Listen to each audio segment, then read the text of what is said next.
Zach. It's time to find them and finish your movie.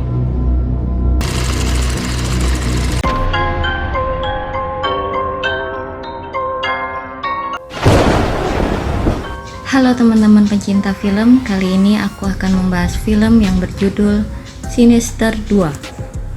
Mengikuti suksesnya film Sinister ke-1 tentunya, di mana di Sinister 1 menceritakan anak-anak yang menjadi jahat karena dipengaruhi oleh bugul dan menghabisi para orang tuanya. Namun di Sinister 2 ini hantu anak bermunculan, salah satunya bernama Milo, dan memaksa Dylan untuk menonton film setiap tragedi pembunuhan yang terjadi di setiap keluarga. Di Sinister 2 ini tragedi yang terjadi yaitu pembakaran 3 orang hidup-hidup yang diikat di tiang di sebuah ladang yang dilakukan oleh Zack. Membakar orang-orang tersebut dan menggunakan kamera untuk merekam proses pembakarannya. Tidak usah berlama-lama lagi, kita simak ceritanya.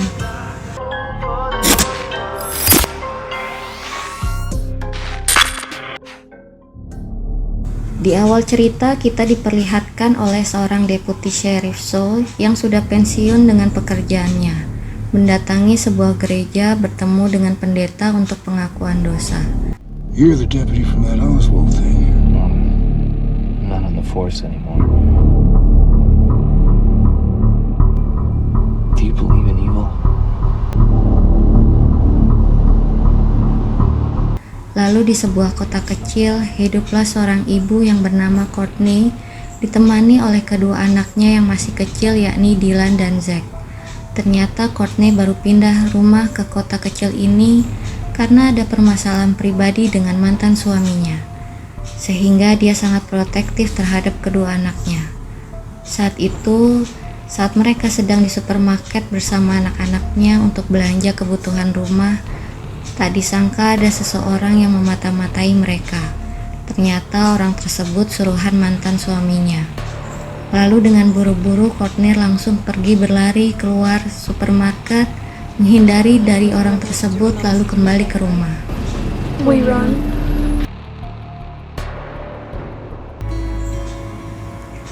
Mantan deputi sheriff Saul yang masih menyelidiki kematian keluarga Oswald berniat mendatangi rumah yang ditinggali Courtney, yang sepertinya Courtney tidak tahu menahu soal kota barunya.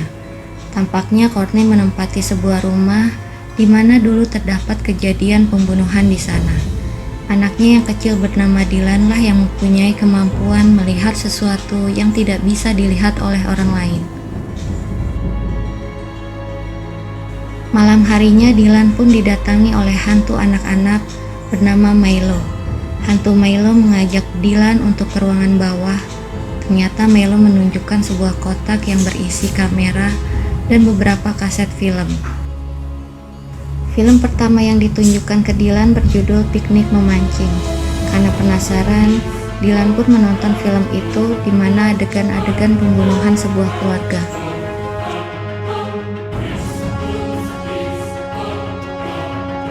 Keesokan paginya datanglah seorang detektif deputi sheriff swasta yang bernama Deputi Saul yang menyelidiki kejahatan lama pembunuhan keluarga Oswald yang terdapat di gereja sebelah rumah Courtney. Tadinya Deputi Saul ingin membakar rumah itu, tapi ternyata ada penghuninya. Courtney dan anak-anaknya kaget dengan kedatangan Deputi Saul. Mereka masih berpikir detektif itu suruhan mantan suaminya.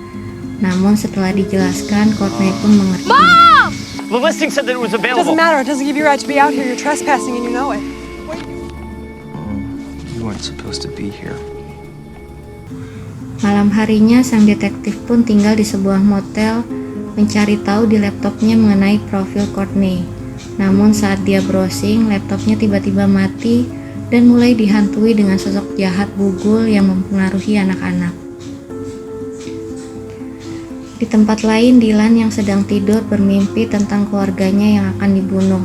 Namun, dia pun terbangun dan menuju ruangan bawah.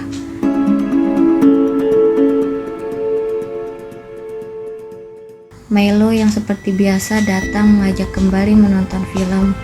Hantu anak yang bernama Emma berdalih mengatakan bahwa apabila Dylan menonton film tersebut, mimpi buruk Dylan akan hilang. Lanjutlah Dylan menonton film berjudul Pagi Hari Natal.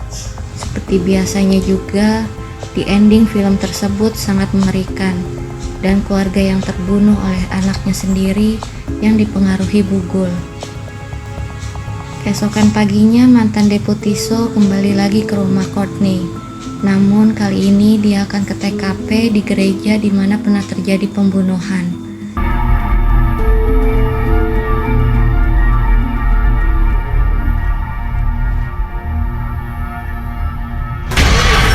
Look, I need you to come out here as soon as possible. I'm a little tied up. Setelah menelusuri TKP, dia berbincang kepada Dylan yang sedang duduk di depan teras rumah. Tiba-tiba suami Courtney yang kasar menemukan Courtney dan anak-anaknya di rumah tersebut dan berniat mengambil anak-anak Courtney. Dylan yang melihat ayahnya takutnya bukan main, bahkan dia sampai mengompol. Told you this would happen. Told you I'd come for him. No, this is bullshit. Sang Deputi So pun membantu Courtney melawan Clint, suaminya yang kasar tersebut. Mereka berhasil mengusir Clint, tapi Clint berjanji akan kembali merebut anak-anaknya. Kemudian Deputi So ditawari makan malam bersama di rumah Courtney. Pada malam yang sama dan waktu yang sama, Melo datang kembali mengajak Dylan menonton film. Kali ini film yang ditonton berjudul Perombakan Dapur. Dan sudah pasti ending di film itu mengerikan. Zack yang melihat Dylan ke ruangan bawah penasaran saat setelah Dylan kembali ke kamarnya. Ternyata Zack pun bisa melihat hantu anak-anak tersebut. Dan Zack berkata, "Kenapa kalian memilih dia?" Hantu Milo berkata bahwa kamu tak cukup pintar untuk bergabung dengan kami. Dan Zack merasa dia lebih pantas untuk berteman dengan mereka dibanding Dylan. Esok paginya, Zack yang tak terima hal ini memukuli adiknya Dylan, sampai Dylan berdarah dan hantu anak-anak itu muncul. Disinilah para arwah anak-anak mulai mempengaruhi pikiran Dylan untuk melakukan sesuatu kepada kakaknya, ayahnya, dan ibunya. Ibunya marah kepada Zack, dan Zack berkata kasar kepada ibunya.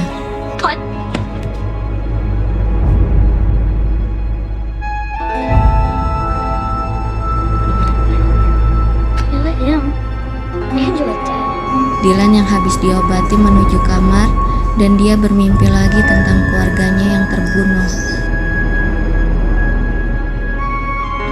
Dia pun terbangun dan di mana Dylan dipaksa hantu anak-anak untuk menonton film dengan judul Ibadah Hari Senin. I don't want him. Not today. It has to be tonight. He'll get real mad at us. You don't want to make him mad. Dylan dipaksa kembali nonton film dan pada akhirnya menolak menonton film terakhir. Just one more. No! Dan ternyata memang film terakhir bukan untuk dirinya, tetapi untuk kakaknya Zack. That's fine. They weren't really meant for you anyway. Namun ternyata saat dia lihat Zack telah menonton film terakhir itu yang sangat mengerikan, Dylan yang membujuk Zack untuk tidak menonton film malah dipukul oleh Zack. Dan hantu Melo mengancam Dylan jika dia memberitahukan hal ini kepada yang lain, keluarga kamu akan terbunuh. Tell anyone, and they'll kill you and your whole family.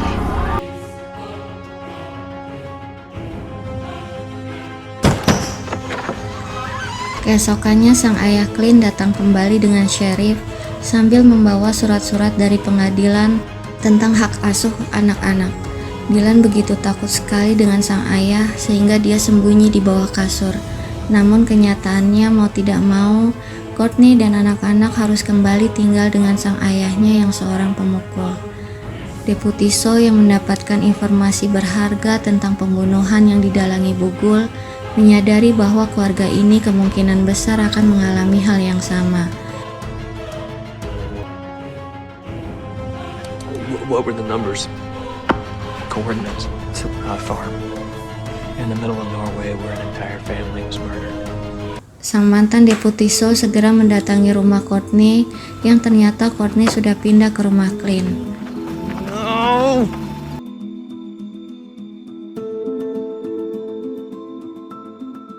ayahnya Clint sangat kasar pada anaknya, terutama Dylan. Saat makan malam, Clint marah kepada Dylan dan menyumpalkan makanan pada Dylan karena Dylan tidak mau makan makanannya.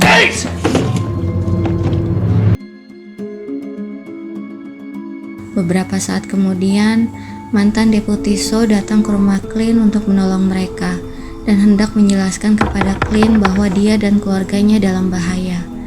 Clint yang menganggap peringatan mantan deputi itu tentang keluarganya dan dirinya dalam bahaya, malah menganggap mantan deputi seperti mengancamnya. Clint pun menghajar Deputi So habis-habisan. Try to say it again!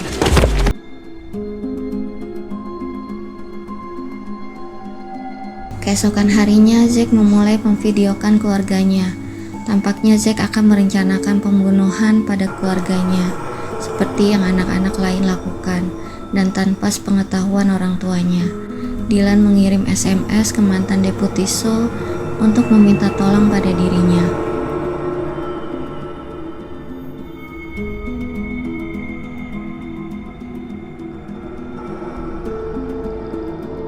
Dan malamnya terjadi juga kejadian mengerikan yang diduga oleh mantan Deputi So. Zack mengikat orang tuanya dan Dylan pada masing-masing tiang, seperti orang-orangan sawah dengan kepala ditutup karung, tangan dan kaki diikat erat.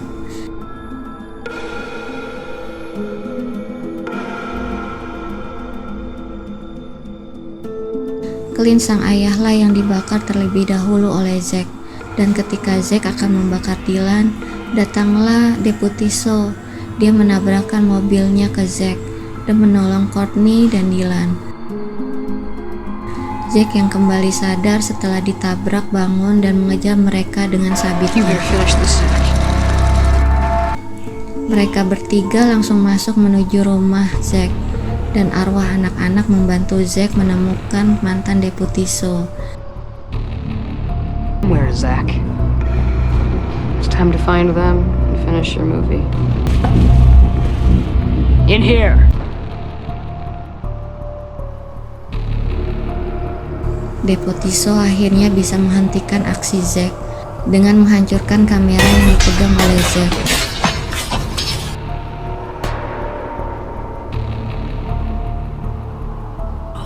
It's over, Zach.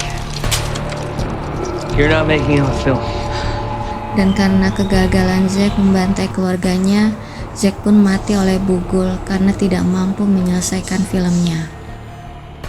Setelah berhasil keluar rumah karena rumah tersebut terbakar, mereka bertiga, Dylan, Courtney, dan mantan deputi menuju motel tempat menginap sang Deputi So. Di motel tersebut tiba-tiba muncul radio yang biasa mengeluarkan suara-suara dari anak-anak yang hilang. Bagaimana teman-teman, menegangkan bukan? Sekian review film saya ini. Jika kalian suka, ikuti terus channel ini untuk membahas film-film horor yang menarik lainnya.